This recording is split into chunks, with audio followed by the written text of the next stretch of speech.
The people of Bengal have realized this, that 27 lakh people have been disenfranchised by the BJP and by the Election Commission. The hype that the BJP creates because the national media is all bought out by the BJP. BJP has not been able to win a single seat in Calcutta ever. They do this every time to break our morale, to say jeet rahe, jeet rahe, jeet rahe. But like I said, this ab ke baar 200 par dialogue of the BJP flopped in 2021. They've come back with the same flop dialogue again. So, I don't think it's that easy to get Bengal down.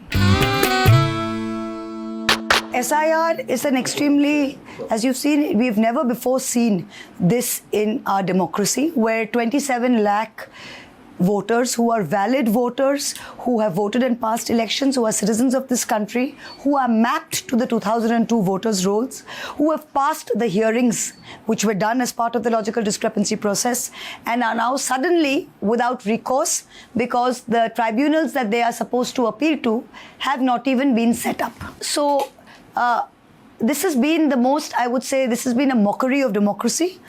All of India has watched this and all of Bengal has watched this. So, this is not something that is just related to our party.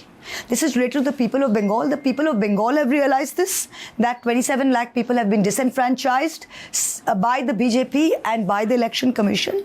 And, people will do what they have to do. They can see the truth. But there is a general impression with the SIR, TMC is at the receiving end. So this general impression, unfortunately, has been created by people with single-digit IQs. It has been created by the likes of Amit Shah, by the likes of Ganesh Kumar, and by the likes of the troll army and their so-called strategists, who happen to get Bengal wrong every time. So they do this every time to break our morale, to say jeet rahe, jeet rahe, jeet rahe. But like I said, this ab ke baar 200 par dialogue of the BJP flopped in 2021. They've come back with the same flop dialogue again. So we are used to this. We hear this every time. So I would really say that the hype that the BJP creates, because the national media is all bought out by the BJP. Everything is. So everything that you see on social media or everything that you see on the national media, unfortunately, is all put out by the BJP. It's the BJP narrative that people peddle. So obviously they are going to say we are going to have a tough time. We are keeping our head down and we are doing what we need to do. But isn't it a fact that the most of the deletion is from Muslim yes, of course community? It is. Of course it is. So you can see ultimately that. it will hurt you? No. What makes you think only Muslims vote for us? What makes you think that in Bengal is full of illegal Muslims and Mamata Banerjee only comes to, that is number one, the biggest bogey and the biggest fake narrative that is going on. Right? Mamata Banerjee would not come to power. There are how many? There may be 100 seats where the Muslim vote matters, and we come to power with what? 217? So what happens in the others? What happens in the others? If you look at the districts of Howrah, Hooghly, South 24, North 24, TMC's got like 95% of the seats there.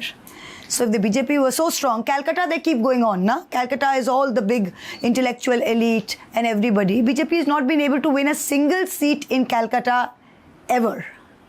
In comparison to 2021, how difficult this election is? It's a much more... Look, every election is difficult. The word I would use here is unfair.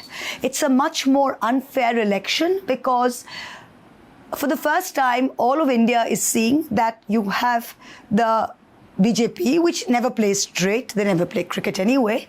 But you have the Election Commission, which is on one side, they have the Enforcement Directorate and one side, they have the Election Commission. So one side ED, one side ECI, and they are both the left and the right arm of the BJP. And that's how they are putting the choke on Bengal. But it didn't work in 2021. I mean, look at me. In 2024, they expelled me. They got ED, they got CBI. They thought they'll get me down. This place voted me back with the same margin as the time before. So, I don't think it's that easy to get Bengal down. But don't you think that, there is a lot of anti-incumbency also? After 15 years, it would be logical for there to be some anti-incumbency. Of course, there will be. But if you put all of the TMC's failings, the TMC is pretty good at, and the Chief Minister is very good at, when something comes to our notice that we are failing here, to tackle that. So we don't let a lot of baggage pile up. So if something is a problem and that is flagged to us, we try and solve it ASAP. So it's not like we're going to this election with 200 issues piled up that we've done nothing about. We are aware of this. We've fixed it. Yes, there will be issues. Any government running an issue will have problems after 15 years. But there's no large pent-up baggage. There is no large pent-up anger a large pent-up hatred. Nothing like that.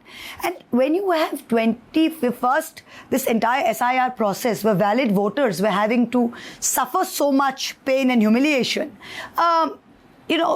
everything else pales.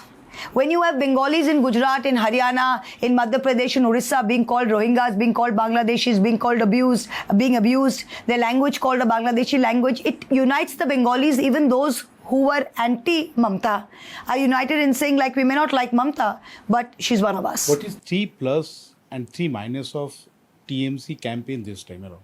I will point out the 3 strengths of our party, which has always been our strengths. So we are a bottom-up party. We're not a top-down party. I was in Calcutta over the weekend for a day, and I saw that the Taj Hotel lobby was steaming with you can't get a hotel room in any 5-star hotel in Calcutta.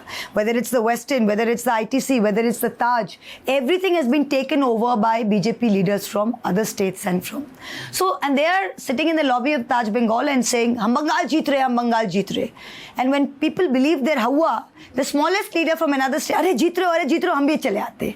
So their 10 lackeys are also coming along. So our strongest part of the campaign is that we are a grassroots party, and our campaign is very grassroots. It is door to door. We know our territory like nobody else. The second thing is, Mamta Banerjee as a leader is par excellence. She is second to none. Her fearlessness today, the way she is standing up to Modi. We are not just fighting for Bengal. We are fighting for the entire opposition and for all of India. You go to any airport in India, they'll come and say, you have to win Bengal. You have to win, because we have to show them. It's not about being pro-TMC. It's because people want a healthy opposition in this country and someone to stand up to fascism. So that's the second thing that we have in our leader. And the third thing is that we have got a very good blend, I think, of organization and political, and our candidate selection this time, I think, has been a very good blend. Thank you very much. Thank you. Yeah.